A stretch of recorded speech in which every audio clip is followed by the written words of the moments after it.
Parakore to me is a way of us Indigenous peoples being able to practice sovereignty in an everyday sense. It means not just cutting down waste disposal or reducing waste, it also means being able to build our own house, grow our own kai, develop our own communities in line with all the cultural values that are life affirming for us.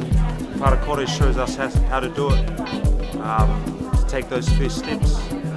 So for me it's one of the most important kaupapa for Maori and also Pacific peoples, other Pacific peoples to support and get on board. If we can provide for ourselves off the whenua with the mara, then it's freeing, from the control of the corporations or the government, I think. The walls that are embedded into the light earth infill, they're preserved by the clay.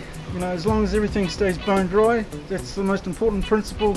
If everything stays bone dry, nothing rots. Natural fibres and wood do not rot if there's no moisture around them. You know, that's people always say, oh, you know, won't it rot? I say, no, it will rot if you let it get wet. You know, you've got to have a good hat and a good pair of boots and the water-resistant coat, which is the plasters that we put on the outside to stop the moisture getting into the wall.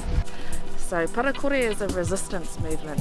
It's resistance against those messages and voices that compel you to consume, but also keep you enslaved to somebody else's system that creates a large rift between the haves and the have-nots. So that's Parakore to me.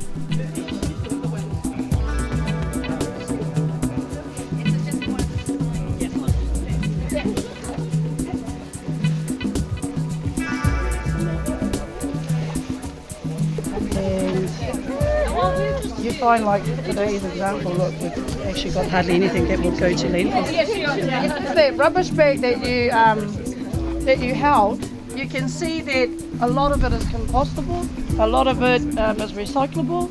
So that is actually the exercise, is to see, is to minimise our waste from going to landfill. When we describe ourselves, we say our mountain, we say our marae, we say our iwi, we say our river. So for us, the quality of the river for what we can do is our responsibility. When we talk about our marae, being Parakore, zero waste, yes, and I believe in that philosophy and it's a great philosophy. But if our rivers are dirty next to us, what does that say about us as a people, about our marae? Basically the tea coca, you got karu out of it, which is like a natural steroid. That was the sugar one. Then there was the paste, the karu paste that come out of when you beat the roots and the trunks.